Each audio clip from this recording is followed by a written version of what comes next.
mencuci tangan. Sebelum nanti memegang alat steril, maka kebutuhannya yang tidak steril kita siapkan dulu. Nah, ini kita pasang pengalasnya. Permisi ya Bu, bantu diangkat untuk pinggulnya. Terus saya pasang pengalas. Nah, itu posisinya dorsal recumbent, ya. Dorsal recumbent. Ya. Kakinya mengangkat ya Bu. Kemudian jangan lupa fokuskan pandangan pada daerah kemaluan dengan nanti dihidupkan di situ.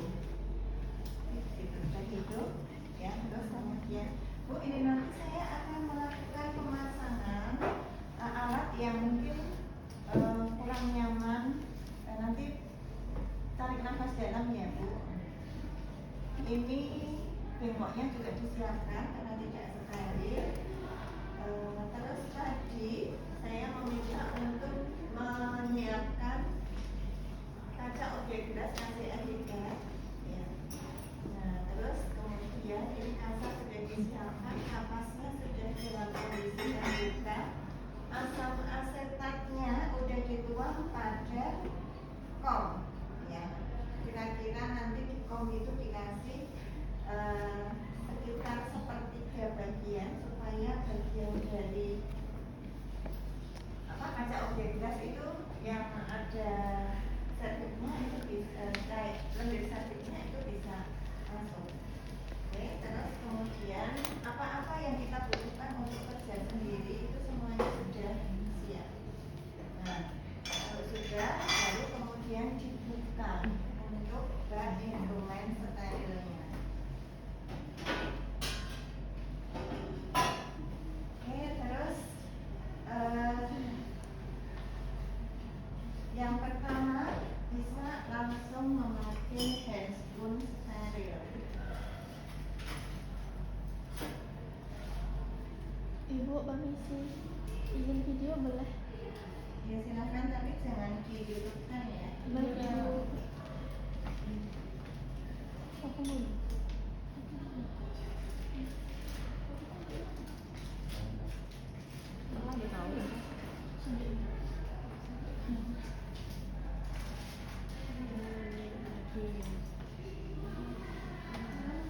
Nah, saya juga sering melihat mahasiswa ketika pakai handscoon masih digondeli dengan korenta. Itu tidak perlu, ya. Korentanya lepas.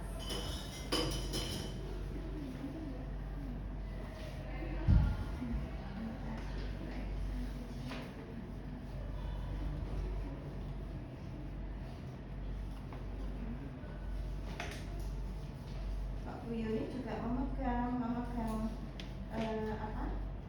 ini belum, ini tangannya memegang, tapi saya memegangnya di dalam, ya, bukan memegang di luar.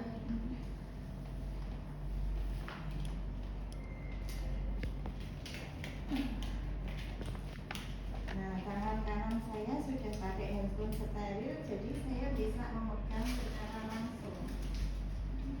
Nah, sekarang kebalikannya, saya memegangnya malah justru di luar.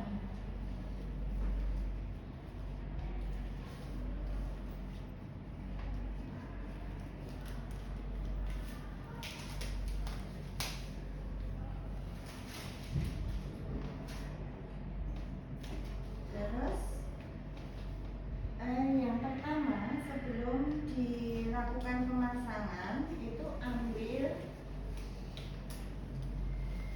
kasa subliman, ya, untuk membersihkan perineal higien. Yang pertama melakukan perineal higien, ambil 5 kapas subliman. Labia mayora sebelahnya dari atas ke bawah, jangan bolak-balik. Labia minora sebelahnya sepanjang vulva dari klitoris sampai perineum. Nah, kalau sudah, baru dilakukan pemasangan spekulum. Bu, ini saya akan memasang alat, nanti mungkin agak kurang nyaman untuk membuka bagian dari melihat bagian serviknya. Saya pasang. Ibu tarik nafas panjang, lepaskan pelan-pelan. Nah, ini posisinya miring seperti ini.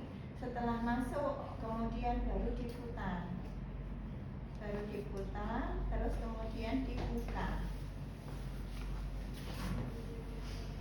Nah, dibuka seperti ini, terus dikunci. Nah, kemudian kita bisa melihat area serviknya. Jadi tujuan kita itu melihat area di sini ini, di sini ini. Terus ini kan masih vagina ya, nanti sampai ke daerah ini, ya, sampai ke daerah ini yang akan kita lihat. Nah, terus kita bersihkan dulu. Menggunakan kasa betatin. Jadi membersihkannya dengan posisi memutar ya.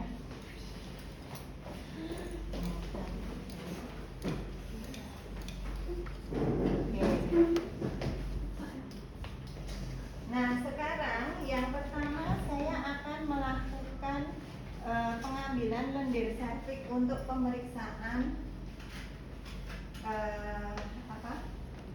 pap smear terlebih dahulu. Nah, jadi nanti bisa dengan menggunakan pinset atau dengan penjepit juga bisa. Ya, jadi dimasukkan pinsetnya atau penjepit juga bisa. Pinsetnya kurang panjang, jadi dimasukkan dulu. Untuk apa? Untuk mengetahui puncaknya atau bagian dari serviks. Nah, sudah ketemu. Terus nanti kan air spatul ini bisa mengikuti. Nah, ketika sudah sampai ke lubangnya serviks, itu diputar 360 derajat ya, diputer gitu. Nah, di sini kita keluarkan, itu udah jepit di daerah serviks itu. Di sini itu ada cairan ya, ada cairan. Nah, cairan itu kita masukkan pada kaca obyek gelas dengan cara ya memutarkan gini.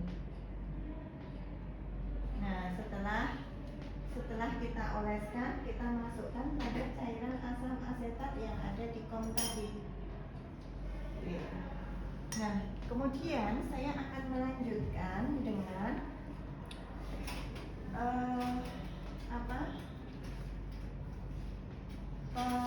pelaksanaan implan. Ya, jadi dengan cairan asetat ini, ya, cairan asetat ini kita oleskan, ya, kita masukkan, susuri, terus kita oleskan pada serviks. Nah, ini serviks, jadi kita masukkan di sini, kita oleskan di sini, muter gini. Sudah, setelah dioleskan, ditunggu kira-kira sampai 5 menit. Nah, nanti diamati. Kita hanya mengamati saja perubahannya ketika setelah dilakukan pengolesan.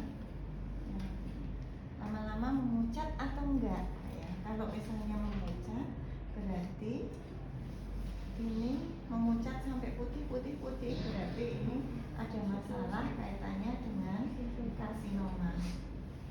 Oke, Bu, sudah selesai. Saya sudah mengambil lendir serviksnya. Ini alatnya mau saya ambil. Ibu bisa tarik nafas panjang lagi ya, Bu. Ya, jadi ini dibuka dulu skrupnya. Terus mulutnya ditelungkupkan dulu. Ya, jangan lupa ditelungkupkan dulu. Setelah ditelungkupkan, terus dimiringkan. Setelah miring baru ditarik. Jadi jangan posisi begini ditarik, ya. Nanti akan sobek di samping-sampingnya, iritasi setidaknya. Jadi harus dimiringkan dulu baru ditarik. Ibu sudah selesai, kemudian kita sudah selesai juga untuk prinsip sterilnya, ya. Kita prinsip sterilnya sudah selesai, ganti prinsip bersih. Kalau ada tisu dibersihkan atau dengan kasa juga bisa, pakai pakaian dalam lagi. Sudah ibunya sudah selesai untuk dilakukan pengambilan lendir septic dan pemeriksaan IVA. Kemudian tadi lendir septic yang sudah kita oleskan, sudah kita fiksasi ini, itu dimasukkan ke kotaknya, terus dengan menggunakan lembar permohonan untuk melakukan pemeriksaan laboratorium ini dikirim ke laboratorium dengan kertasnya, kertas untuk permohonan pemeriksaannya. Jangan lupa kertas yang ditulis itu kan nanti form pemeriksaan lab itu isinya ada namanya, terus usianya, alamatnya, terus pemeriksaan yang diminta apa, itu sesuai dengan etiket yang ada di sini. Sudah selesai tugas kita, nanti menyampaikan kalau sudah hasilnya jadi. Ya, tergantung standarnya laboratorium di sana itu 8 hari untuk pemeriksaan. Kalau misalnya 24 jam, ya besok hasilnya bisa diambil langsung ke laboratorium. Ibu bisa membawa lagi ke klinik untuk dikonsultasikan hasilnya. Walaupun sebenarnya di laboratorium itu kan sudah ada kesimpulan hasilnya